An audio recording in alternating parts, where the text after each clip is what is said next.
It's 5:32. We'd like to bring this Placer County Parks Commission.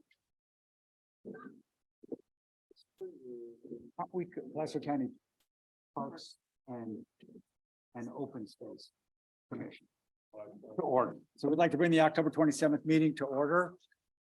And thank you all for tolerating my tardiness and absence in the last couple of meetings. And it's nice to be back. In the meantime, I think we've got everybody in attendance that's currently commissioners, so we have a quorum. That's nice. And let's just go into it. So let's go start off with the flag salute.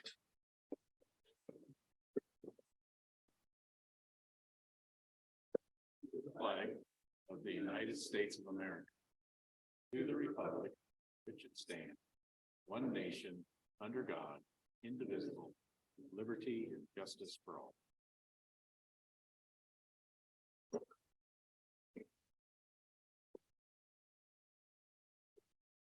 Okie dokies.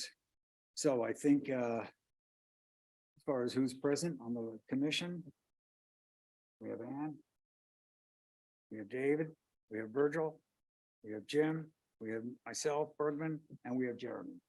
So thank you all very much for coming. Can I get a motion for approval of today's agenda? Who would like to do that? I'll move approval of the Okay, agenda. okay. David would like to make that motion. Do we have a second? I think we're good with Ann. Thank you very much. And let's open public comment. During this item, the public may address the commission on items not on the agenda. Public comment period is limited to 15 minutes, so please limit comments to 3 minutes per person. If all comments cannot be heard within the 15-minute time frame, the public comment period will be taken up at the end of the regular meeting. The commission is not permitted to take any action on items addressed under this item. Oh, we gotta jump to that. Thank you very much. And I jumped over item 4, which is approval of the minutes for July 21, 2022. From which I'll abstain because I wasn't here. I move that we approve the minutes from July 22nd, 21st as presented. Great. So we have a motion. I'll by second. Jim, the There's second no by correction. Virgil. All in favor? Aye. And Bergman abstains. Okay, we'll go back to public comment. Do we have any public comment in the gallery or online? Hearing none, we'll close public comment. Okay, so report from Director Administrator. Discuss the Board of Supervisors action and progress regarding Parks Commission upcoming events, future agenda, staffing, fiscal, and operational issues. Thank you, Mr. Chair. Andy Fisher, Parks Administrator. Our director is feeling a little under the weather tonight and is not with us, so I will cover a few cool items of interest. The first of which is that we have filled our vacancy of Senior Project Manager with Ted Rell, which is a promotion for Ted. Moving up from Associate Planner to Senior Project Manager. So that will now, that's a brand new position that the CEO's office and board approved for us in this fiscal year. So now Ted will be migrating from kind of having one foot in land use and private development and another foot in projects. He's going to be able to begin now to concentrate fully on our own capital projects. We're immediately going to begin the recruitment and have begun the recruitment for an associate planner who will have both of their feet in the land use world. So we're really excited about getting that position. It's going to give Lisa an opportunity to oversee all of planning and development. At least both of those positions will be direct reports to Lisa, who is overseeing all of planning and development for the Parks and Open Space Department. So we're excited about all that taking place. Did want to mention that the Board of Supervisors on Tuesday took action to rename what was formerly Squaw Valley Park and Squaw Valley Trail is now Olympic Valley Park and Olympic Valley Trail. The Washoe had asked us for several years to take a look at renaming anything that had that name in it. What we've learned from the Washoe over years is that while the term squaw back in the eastern tribes, like the Algonquin, I believe it was a term that simply meant women. But as during westward migration, it took on a more and more derogatory term as it moved west. And so the federal government recently took action to rename everything in the United States with that term in it, all 650 geographic locations, which include now formerly Squaw Peak is now Washishu Peak, Washishu Creek, and the formal name of is now Olympic Valley as a place name for what was formerly Squaw Valley. So following suit, the Public Service District renamed themselves to Olympic Valley PSD. We've renamed our roads in Olympic Valley. The Municipal Advisory Council renamed, and as a final step, we just renamed the park and the trail. So they are now officially Olympic Valley Park and Olympic Valley Trail. Can you recite the new name, the Washishu? Washishu, it's a three-part, with hyphenated by the syllable, and I believe from my talks with the Washoe, that's simply the plural name for Washoe is Washishu. Gotcha. Oh, thank you. Well, there we go. It's pretty interesting.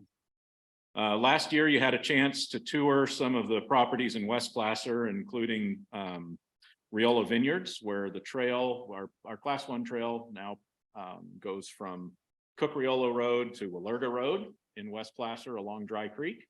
The developer has now finished that trail from Willerga Road all the way to Watt Avenue. We're putting our final administrative cross T's and dotted I's on that. We will be taking that over probably within the next month or so, and that'll become part of our inventory. They're moving quickly out there. They're developing 2 parks. One will have baseball and soccer, a full another community park out in the Riola Vineyards neighborhood. That's going to be the first of many amenities we're going to be taking over through the big specific plan developments, Placer Vineyards, Riola Vineyards, Bickford Ranch, and coming behind them, the Regional University and Placer Ranch projects. So a lot happening. We've been talking about it for 25 years, and now the rooftops are showing up and all the parks and trails to go with it. So excited about that. We'll probably get you out there to see that in the next year or so.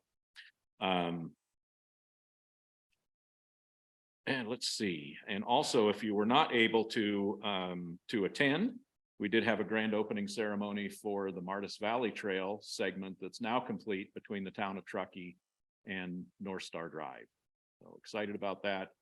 Ted Well is the project manager on the remaining portions of that trail. Part of our mitigation for that trail was to produce what's called a multiple property document. We're working with Far Western archaeological consultants who are doing interviews with the elder Washoe members, and they're going to be producing a document all about the Washoe history in Martis Valley. That's for the benefit of the tribe. We agreed to that. We'll also be putting up a cultural kiosk celebrating the Washoe history in Martis Valley. And the new trailhead parking lot is under construction right now for the Martis Valley Trail. So all of those things happening. We do expect, and I'll throw it out now, our next regular meeting would be November 17th. That is the week before Thanksgiving, but we do anticipate returning to your commission with a recommendation, a kind of an updated recommendation, if you will, on the Newcastle Field project. You had already recommended $150,000 in park dedication fees to complete that project. It now looks like, because of bidding laws that we've gotten some advice from council, that may need to be bid out, which will drive the price up. It falls over thresholds in which we can do the work. We're looking for ways to do that still. We're looking to value engineer the project. But we approached the school and said, with your design consultant, if we do have to do a standard design bid build project to renovate the turf at Newcastle School, what would that cost? The engineer's estimate is now just over $500,000. Give you an idea of the difference between self-performance and bidding out. It is kind of what it is in California. So we expect to return to your commission with a funding proposal to be able to bid that project out if that's what we need to do. But we're committed to getting that project done. We know Supervisor Holmes is very eager to see it. School district is cooperative as well, and they're moving ahead with their design consultant and finishing the complete bid package for that project. So all that is to say, hopefully, I'd like to see, at least initially, if we would have a quorum for November 17th, if indeed we do need to meet.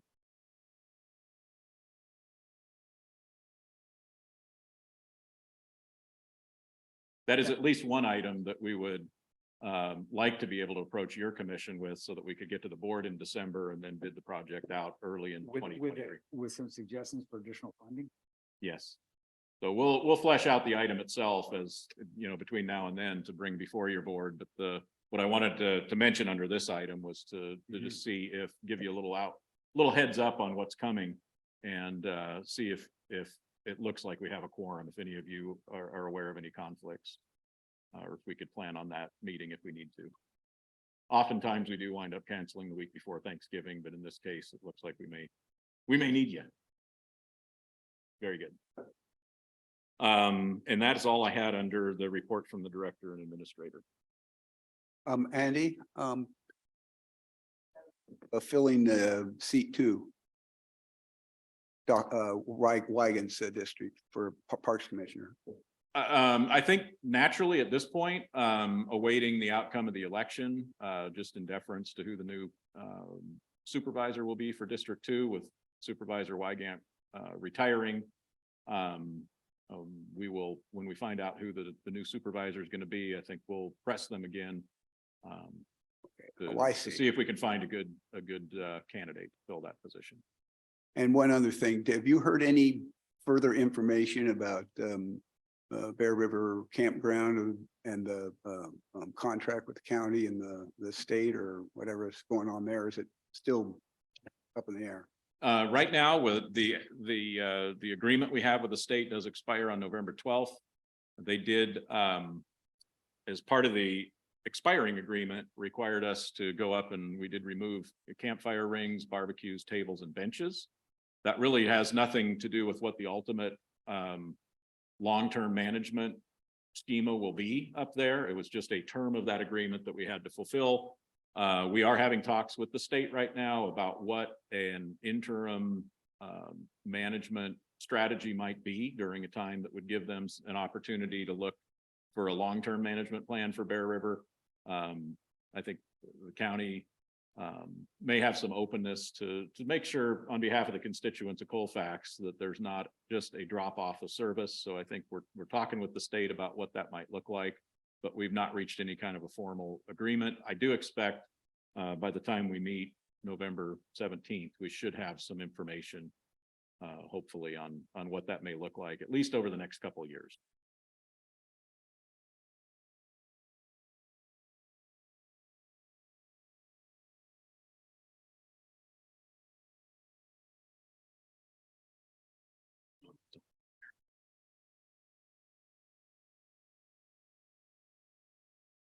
My packet. So we Looks did, like the emailed packet, you didn't have it. We do have hard copies that I think you can have in Okay. hand, or you will, and Dan's going to bring it up there on the screen. Thanks, Ann. We clicker this.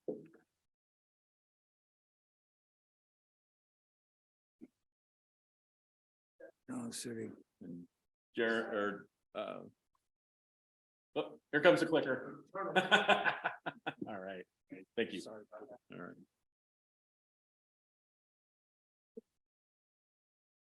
Oh, that's finally committed. Kudos to Greg and his partner Jeremy, who are always so faithful to keep our audio video running so seamlessly on these evening meetings.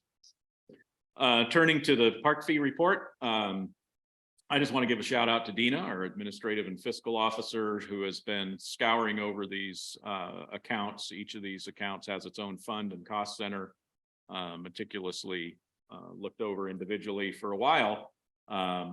We had some discrepancies between fund balance, budget, and things like that. Dina has really scrubbed each of these accounts. We now have a very high confidence, I think, in each of the fund balances. We've also used to have a habit of keeping that, so committed funds in the past were kept in the park fee accounts because that's where they bore interest.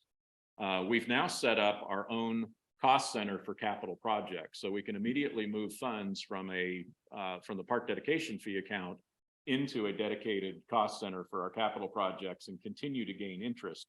The previous strategy was as soon as you moved it into our project accounts, we no longer got the interest. And so while it was great for maximizing the funding, it was kind of an accounting nightmare. We didn't always get straight what had been moved and what hadn't, what had been allocated, what had been moved, things like that. all that we believe is now straightened out. We're getting great monthly reports on what's coming in, what's going out. So what you see here before you today, I'm just really excited to be able to present to you with some great confidence. You can see the only commitment that hasn't been transferred now is 156,000 that are fees that have come in from the low-income housing development at the Schaefer Mill development in Martis Valley. And the reason for that is that part of their conditions of approval would allow them to get reimbursed that 156,000 if they provide trailhead parking for the Martis Valley Trail. So they're working that, those improvement plans are working through the process. And so we just don't want to double spend that money if indeed they provide the parking and. So and get that's the reimbursed. land at Schaefer's Mill? I mean, at that workforce housing? The Oh. workforce housing, Oh. which is a better term, sorry, than low income, yes. So there's gonna be, that's where the trailhead's gonna go in order to make it up to the village from 267? It would be one more option for parking. So they are, the project Oh, I is see. obligated to build a spur class 1 trail from the housing project out to the existing class 1 trail, Martis Mhm. Valley Trail. Yeah, And then it was optional for them to build trailhead parking as well. At least they have to build a spur trail that would at least serve that development, but it looks like, and hopefully they'll build additional trailhead parking as well.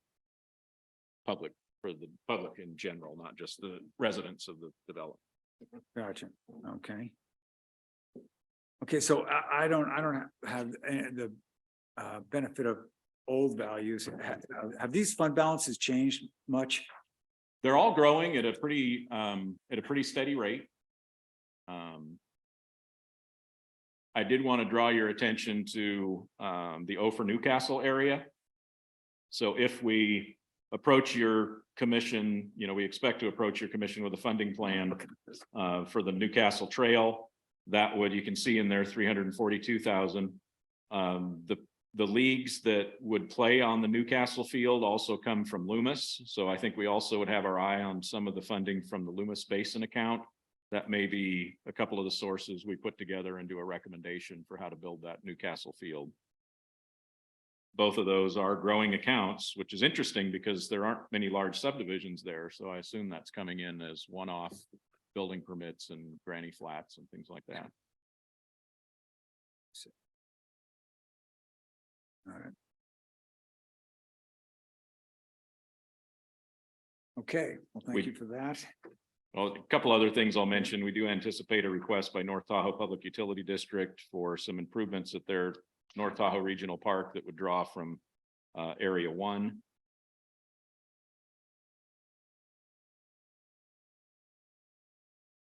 At the Tahoe Vista Park. At the top, yes. Good, so, okay, Pickleball, tennis courts, I believe specifically is what they have their eye on next. the tennis courts or something. Anyway, okay. Gotcha. Now, these fund balances are all park dedication fees generated by development, correct? Is there any other resource?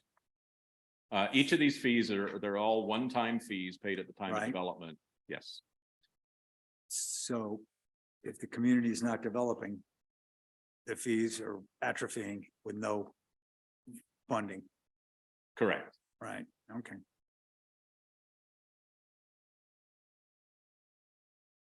All righty. Okay, well, that takes care of the money. Do you have anything else? Are we done, Andy? Yes. Okay. Informational items, no? None? Does anybody have any since this was printed? Info items, no neighborhood? No. Okay, action items, update sports field rental fee schedule, which I know you guys addressed heavy duty in July.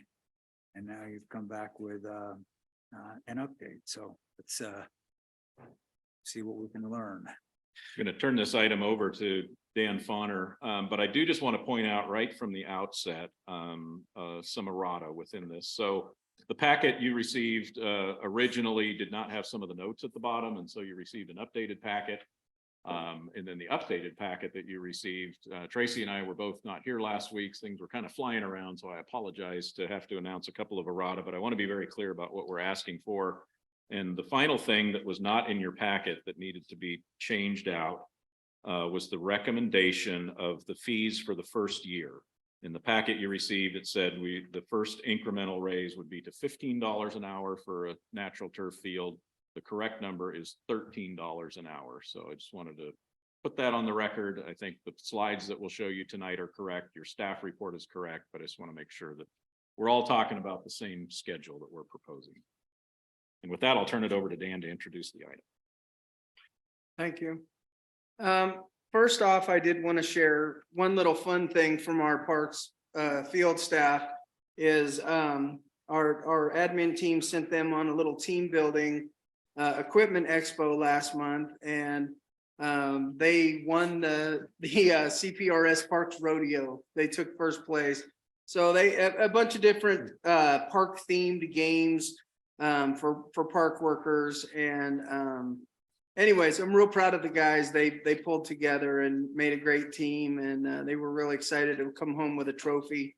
I know that's not really an informational item, but I wanted to share it. I know you don't get to hear a whole lot about the field staff, but they're a great bunch of guys.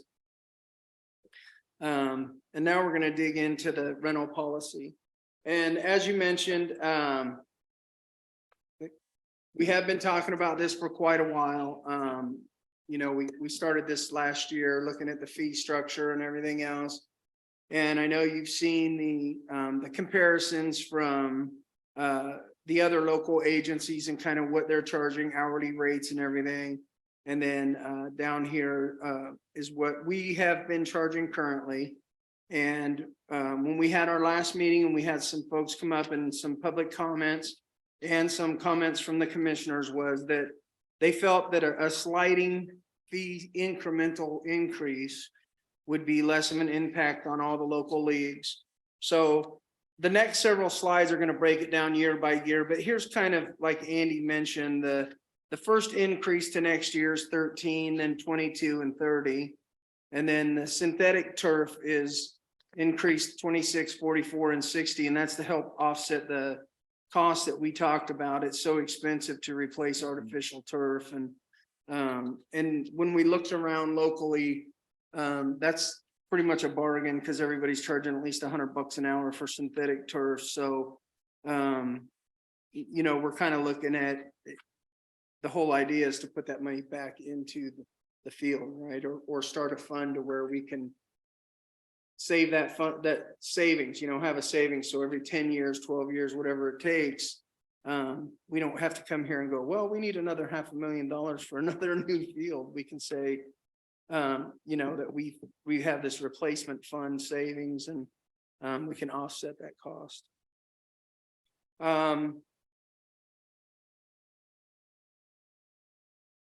Okay, here we go. So this is kind of the long version of that.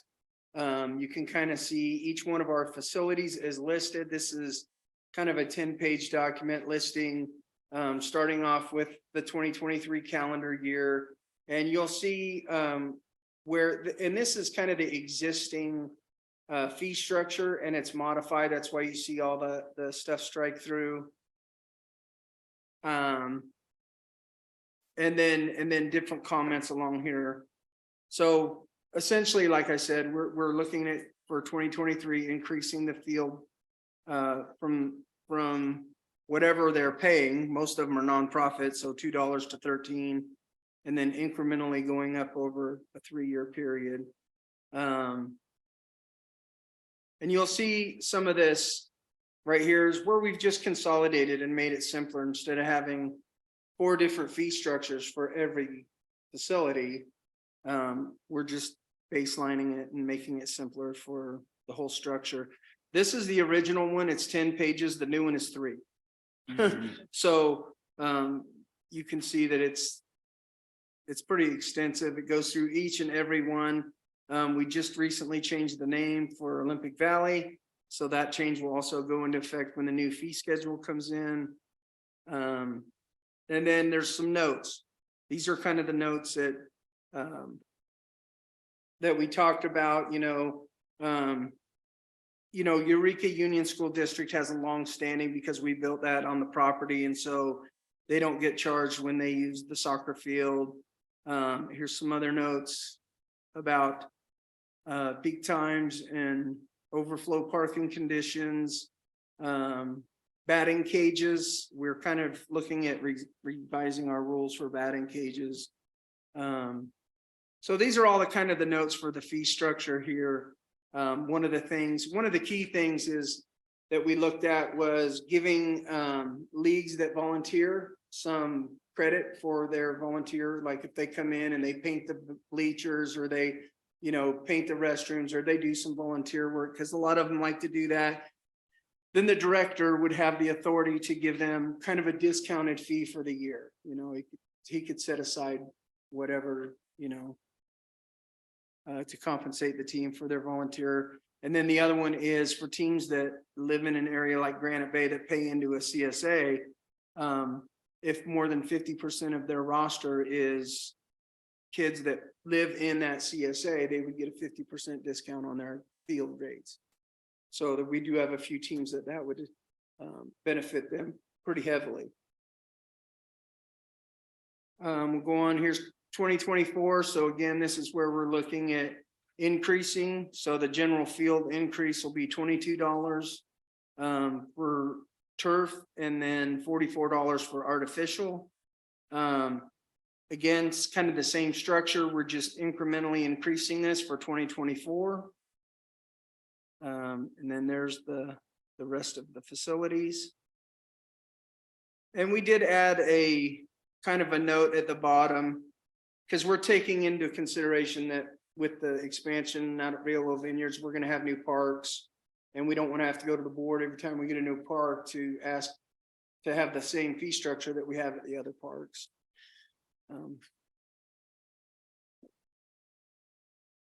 Here's some more notes concerning, essentially the same thing, because this is just a revised fee structure for 2024.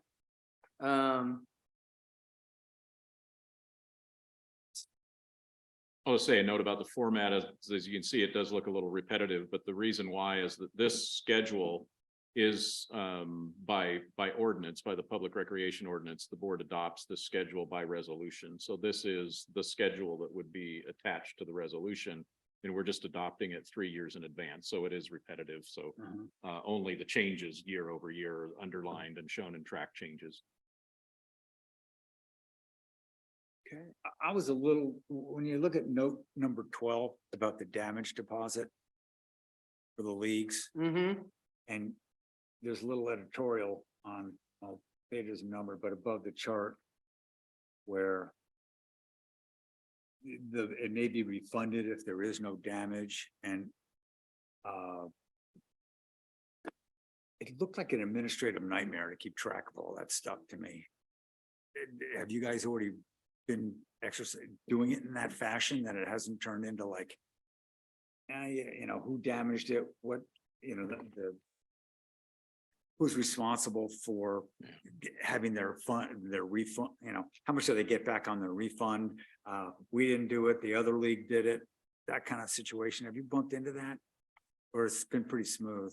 So one of the things that'll accompany this, that we'll bring to your commission probably in the next meeting or two, is getting into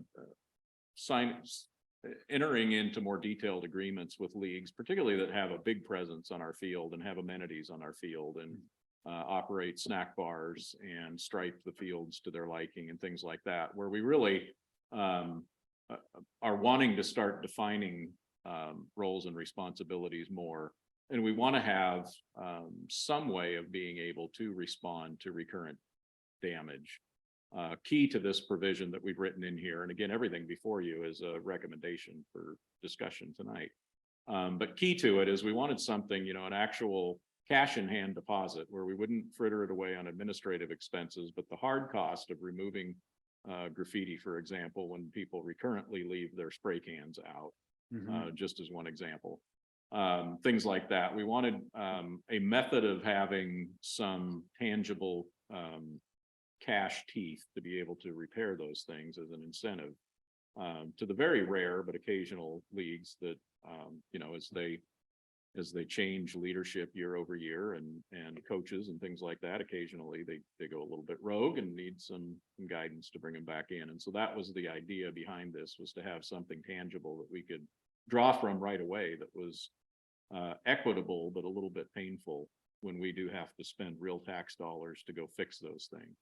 Yeah, I mean, I agree with the deposit, but I think the county should keep it and roll it forward if it's not necessary.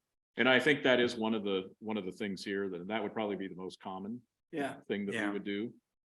Right. But we do intend to kind of detail that, though some of those questions you're asking, how do you referee that? I think some of those details would be included in the signed agreement with the leagues. Right. I mean, 24 fields, 10 parks, 24 to 30, 26 to 30 leagues. Put that equation together, man, you got a nightmare figuring out, and then times $2,500 per league. I don't know. I wouldn't want to have to figure that out.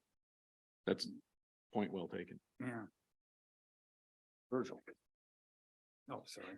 Yeah, what's the, yeah, the sports fields, are those athletic turf or excuse me, is that the sports turf? Is that, In two different categories, so playable sports turf in natural grass and in artificial turf, we're proposing two different rates. okay? There's two different columns on here, one's cleaning deposit required and damage that's required, another one is sports field damage security deposit. Yeah, and if you scroll, Dan, if maybe you can scroll back up through some of those categories. So we do, and that's why we do put yes, no in where it's applicable. So a cleaning damage deposit typically is like a $200 deposit for a single day rental of a pavilion or something like that, where we're not going to charge, somebody who's having a birthday party for their 10-year-old $2,500. That answers it, thank you. That's kind of the differential between the two. Okay.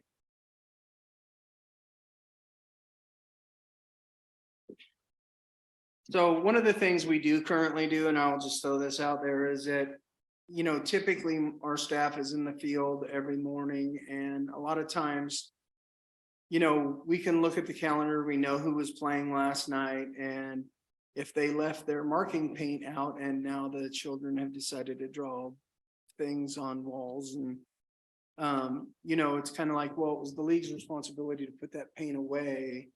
So that kind of, that's kind of the things we're looking for. It's not really somebody left a coat, or, you know what I mean? It's not those, it's the things that actually impact our ability to operate the park, or we have to deal with this right now because, somebody sprayed profanity on a playground now and they've used the paint that the league should have put away, that sort of thing. Mhm. And it does happen. When you talk about paint that the leagues have, is that field paint for lining Yeah, boundaries? It's not, okay, yeah, gotcha. I mean, you don't tolerate any graffiti, even No. if it's removable paint. yeah, you gotta take care of it, otherwise it attracts more. Right. It grows. Okay, so I'll bounce back forward to where we were at the end of 2024. Moving on to 2025, kind of the same format like Andy said, only now we've reached the end of our fee structure where we've hit that $30 an hour field rate. The deposits and everything have stayed the same. And then again, for the artificial turf, you'll see the $60 premium for using the artificial turf. And then again, these are just facilities. Each one's listed for our public recreation code, and same thing for the notes. These are just continued on from year to year. So that's kind of the end of the fee structure. I think we've been, wow, Sheriff got away from me. We've been talking about this for a while now, and I think we've had a lot of input. Hopefully we've put together something fairly comprehensive, and it is, we put a lot of thought into it. And like I said, we've taken a lot of community feedback, and it's something that we're hoping to implement at the beginning of the calendar year. And we've come before your board to ask for a recommendation for the board to approve this. As we spoke, I think as an informational item at your last meeting, it became pretty obvious to us that the rates we are charging today are counterproductively low. I think everybody, including the leagues we reached out to, agreed that we do need to raise the rates. I think, certainly can have a lively discussion about whether we hit it right on the mark or not with the rates we're proposing, and can discuss that tonight. What we did try to do is hit a rate that was kind of the low end of market. We don't want to be the highest. I think that was true of our strategy with the Bear River Campground rates in 2019. I think that has been kind of the spirit of Placer County. We try to give people a good value for their money, but people understand that if your rates are so low, you attract the opportunists for the wrong reasons. And so that's what we were trying to hit. We can discuss that tonight for sure. But I just wanted to, there's a little background to reiterate what we talked about and how we approached this fee update. And then also was important, I think, to the leagues and the feedback we heard from them, to give them an opportunity to acclimate to these fees. So we are recommending that they be phased in over 3 years. And then also give some opportunities to the leagues, recognizing the work that they have historically done in volunteer work. That's of tangible value to us. And also for the folks who are paying on their property tax bills already, a major portion, and those are specific areas, Applegate, Dry Creek, Granite Bay, uniquely pay a significant amount on their tax bills to support their parks, and we wanted to recognize those payers as well.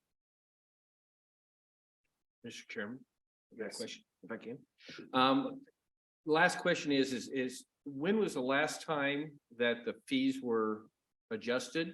And when do you see that happening again? Because we got pretty far behind, I think.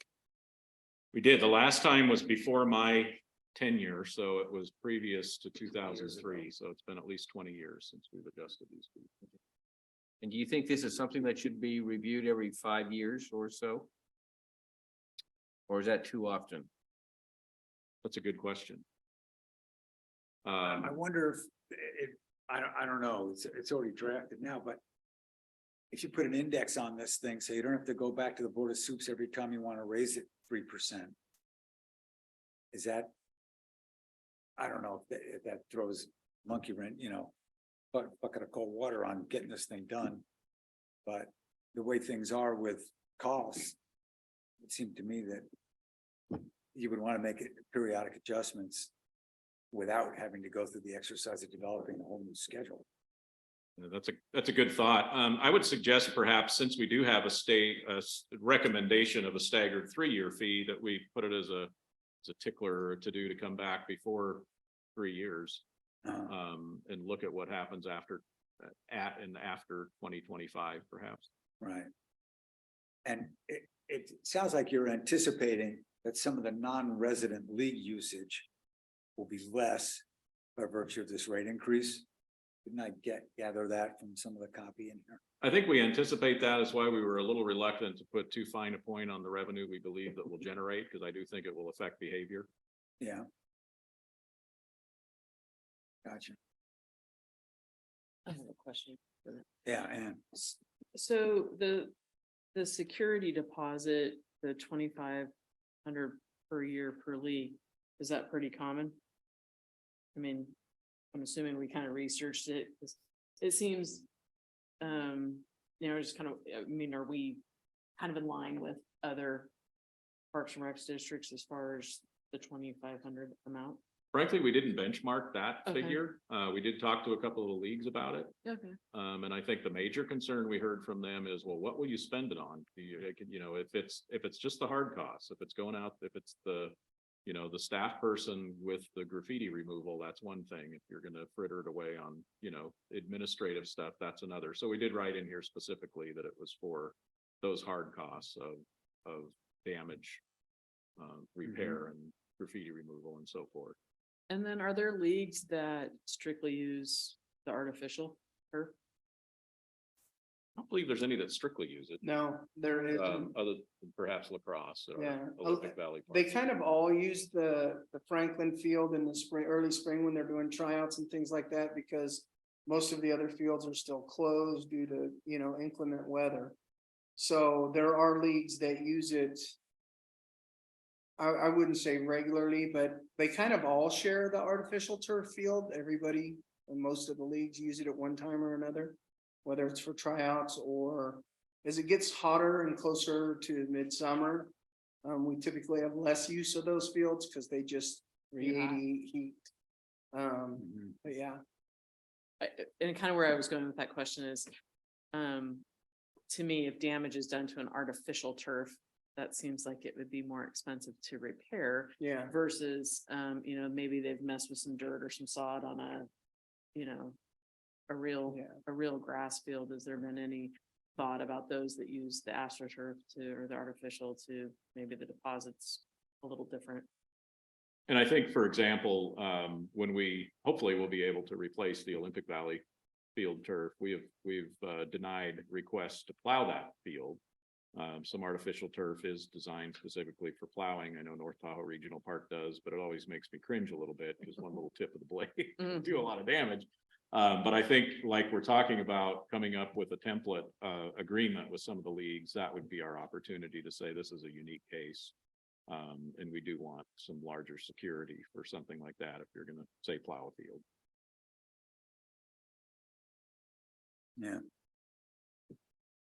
So to your point, when you mentioned Squaw Valley, North Carolina Public Utility District field, that's administered by the district as far as their own scheduling and all that stuff. But are you guys administering all these leagues down here, or is some of it done by the district, school district that has the field or something, or who's doing all the legwork on this? Well, for our fields, we do the administration for the field. Yeah, right. You're looking at the right person. How many people we Exactly. got working That's for us? Tracy right there. Yes, so for Tracy administers the reservations for all of the fields in our inventory.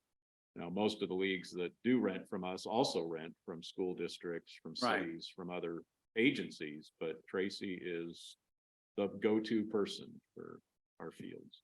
So in other words, maintenance shows up after a big playoff game.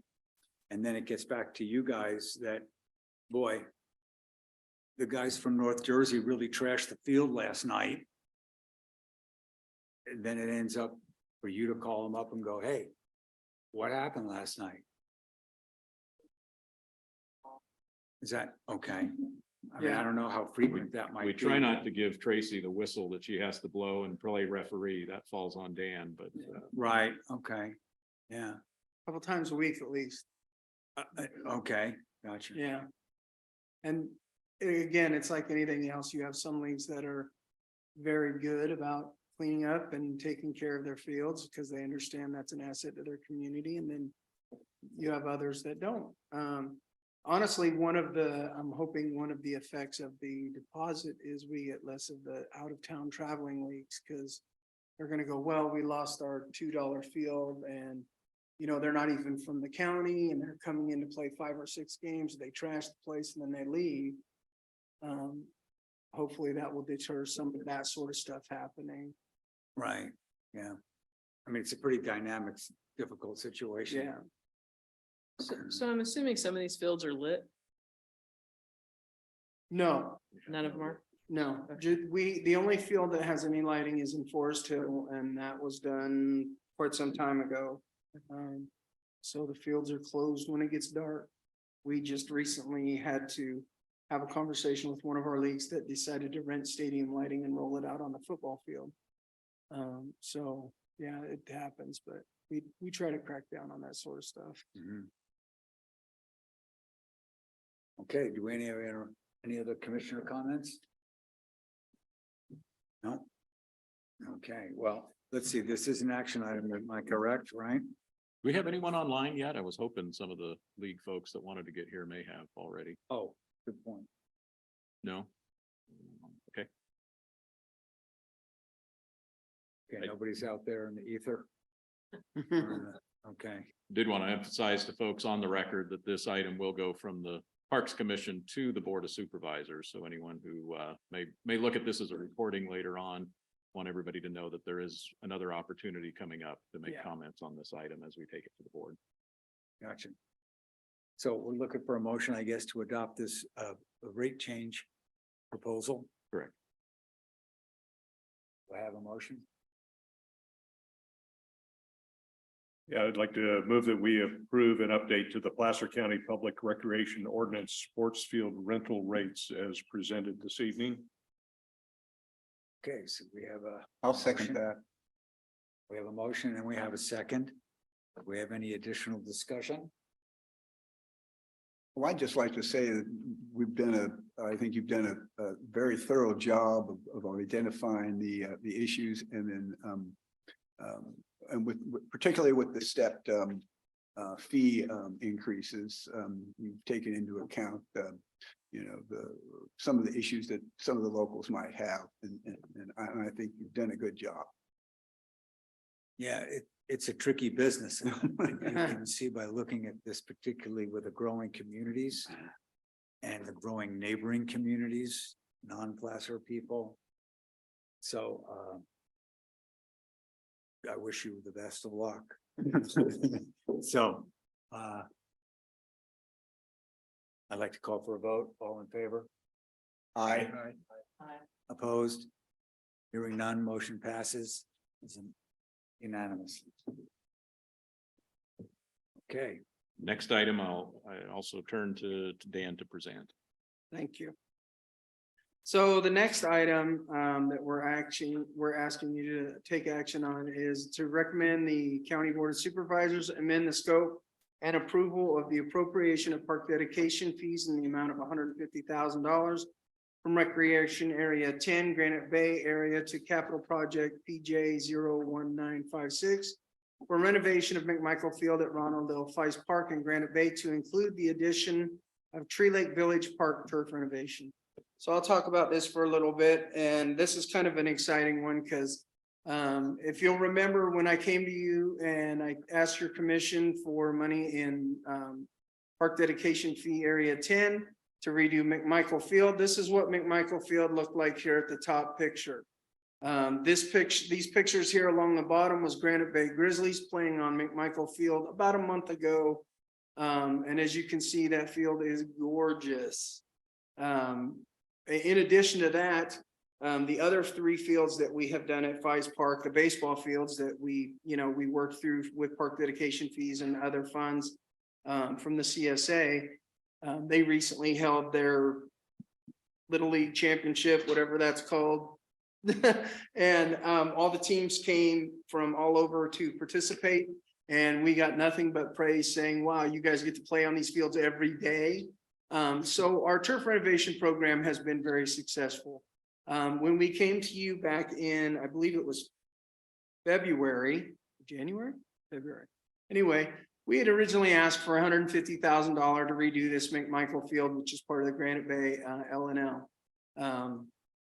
And because with supply and everything that's kind of tricky, we were not able to do sod. So that saved us about $50,000. So we ended up having a savings of about $101,000. We did this entire field for $49,000. Which says a lot for I think our staff. They're very good at what they do. So what we're asking to do is take the remaining funds, the $101,000, and move that into a new project to include Tree Lake Village Park. So this park is also in Area 10. It's part of the Granite Bay LNL. And you can see the soccer field especially is just, when that park was built in the early 90s, and we knew it was going to have issues over time because it was heavily clay, just so much.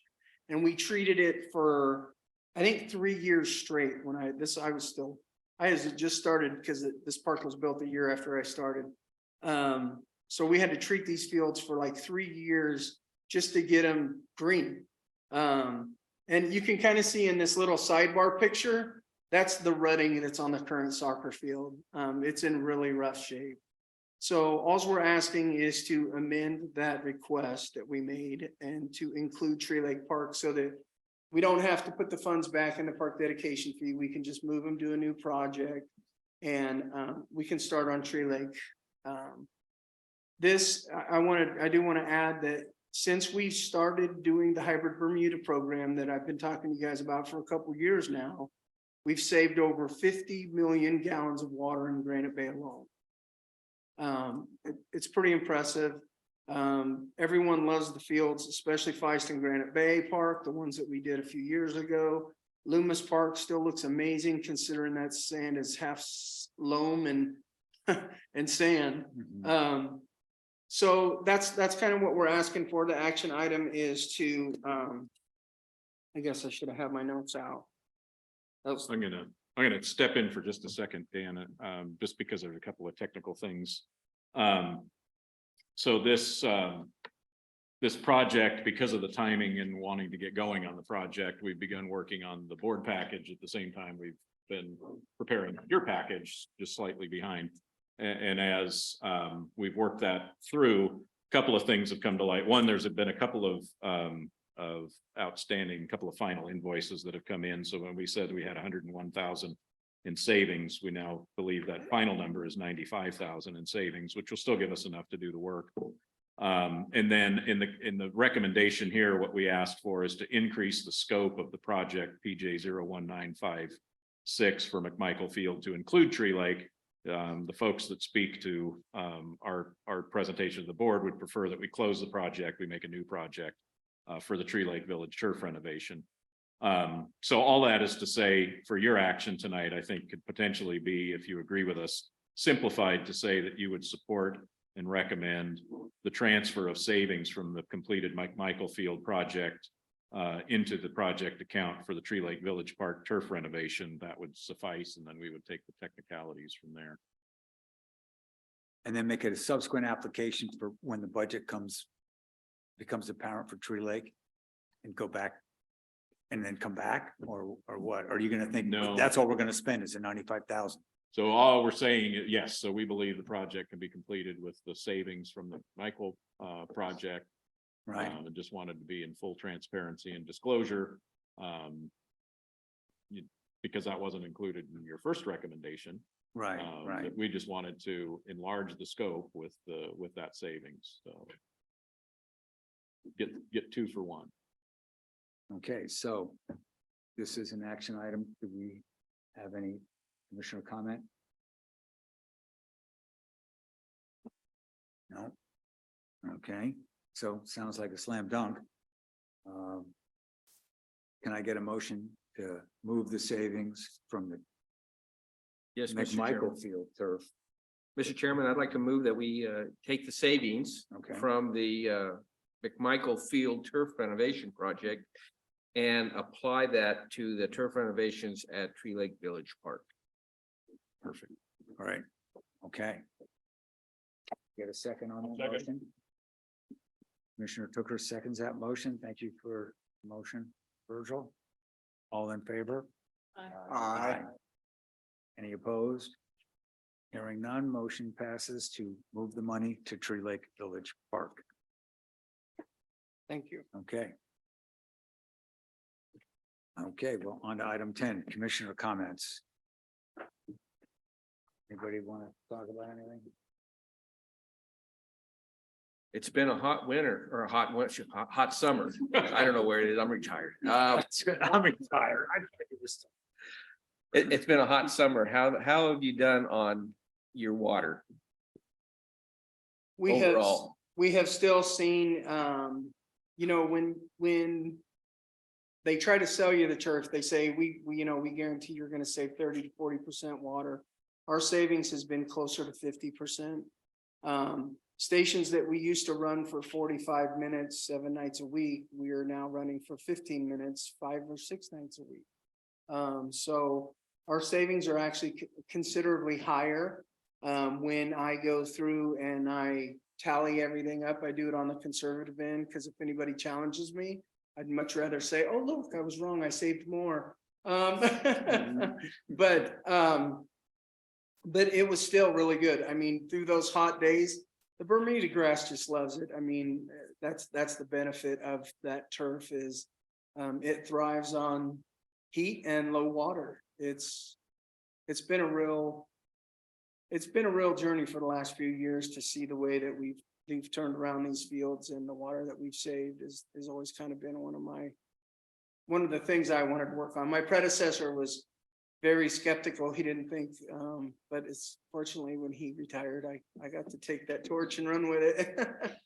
The fields have looked really good, and this is the best I can remember those fields looking over the last several years. Yeah. So thank you from the residents. Yeah, is that turf just as comfortable to play on? as- It's actually more comfortable because one of the things about Bermuda grass is it chokes out weeds, so you don't get things like the crabgrass that come in that are kind of impact. The Bermuda grass is like falling on a carpeted floor. It's kind of gives, you know, so that's just everything we hear and the kids love it. They love it. The coaches love it. It's been really good. And all that stuff was done by seed? No, so Bermuda grass is a little more complicated. A lot of times we use that terminology seeding because people don't understand, but Bermuda grass doesn't grow up, it grows sideways. And it weaves like the fibers of a carpet. And so those are called sprigs and stolons that grow sideways. And so what you do is you cut those little stolons or sprigs, we call them. And you basically spread them out, you roll them in, you put a little bit of mulch over them to hold the water. And then they will take and they'll grow sideways and they weave a carpet. And it levels out as they. Yeah.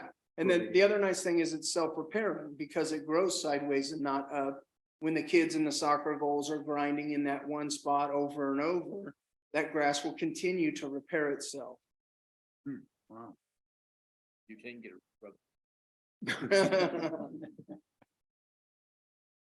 Wow.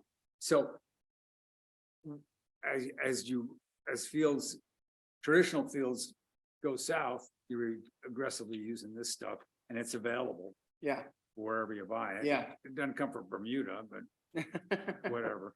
Yeah, there's a couple seed farms that we use there's a couple local ones, but they tend to want to install, which is significantly more expensive, which is why over the last 3 years or so, the county has invested in our department by buying us the equipment to do that specialty work. Yeah, great. To where I've gone around and I spoke to a couple different park agencies about our program and that's, you know, that's kind of a holdup for a lot of other agencies is acquiring the equipment. And we've even had some jokingly ask if they could hire out my turf team. Mhm. Not jokingly. Yeah. To be dead serious. Yeah. They can do it.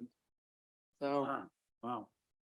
I presume has the water districts raised the rate? You're using certainly less water, yeah, but the cost per gallon has gone up, I'm sure. yeah. Do you have any head on, is that 10% in the last 3 years? or- I don't really know what the exact cost is. The accounting team, they pay all my utilities. I don't see those bills. Yeah. I usually only see the bills related to the maintenance and operations, but the utility ones I don't see. But I do know that they are very proactive about letting me know that, well, hey, that looks high from last month. I think you might have a leak, and they'll let us know in a heartbeat. So the districts will monitor your meters. Oh, yeah. And go, you have excessive use here Yep. since the last read or whatever. Yeah, and it's kind of funny because our domestic use goes up because our parks are more popular. So the drinking fountains, the restrooms, that domestic use goes up, but our landscape maintenance water has gone down, so. Right. Right. Gotcha. Well, it's better to intentionally flush than by accident, right? Please pass our thank you to your staff. Will do. Yeah, that's great. Okay. So I guess, do we want to discuss November 17th? Scheduled meeting? I think I've taken the cue that I believe I saw the nodding heads that we Yeah. will plan on a November 17th meeting. And Mr. Chair, if I could, one important note that I forgot earlier. We announced to your commission at your last meeting that Kaylin Sweeney had taken the position of account technician, but she was not able to be here last time, and she is here tonight, and she is right over here. And so Welcome. if you've not had a chance to meet Kaylin in person, encourage you to do that. We were really enjoying having her, and she's doing a great job. So welcome Kaylin in person. Pays all my bill. Oh, I have a quick question relative to staff and personnel. How did it go for you this summer? You tried to tool up with more people? We continue to do what we can with our limited staff. Our biggest challenges is our Tahoe, and I think we recognize that it's gonna come up again and again. There's just so many things going on up there, and we don't have a presence other than our contracted, through North Tahoe and Tahoe City PUDs. Right. But even they reach out to us for certain, tree work and things like that. So that's been a pretty good challenge for us this summer. Fortunately, I was able to get a couple extra help guys, and a couple of my interns wanted to go out in the field. So they've actually been helping out my staff a little bit. And so we were kind of fortunate. We stayed very busy all summer, and the guys are still scrambling to wrap up everything, but we managed. I think, next year we're going to try to recruit again for extra help, and hopefully we'll have a better list to pull from now that it'll be a new list. But staffing continues to be a kind of a challenge. Yeah. It's- Right. We do a lot with a little group. We're actually very lean. So, but I'm fortunate to have some pretty senior folks that are fairly well skilled in all sorts of trades. So, So be gentle and don't work them too hard. yeah. Well, every couple of months we have to throw them a little barbecue to keep the morale going. Gotcha. Okay, well, do we have any, so we're gonna have a meeting on the 17th, if you go there. And good luck at the Board of Supervisors meetings, for these presentations. Do we have any additional comments? Oh, okay. I guess need a motion to adjourn the meeting. Move to adjourn. Okay, Virgil gives us that motion and someone will second that. I'll second. There we go. Okay, meeting is adjourned. Thank you all for coming. Thank you. Thank you.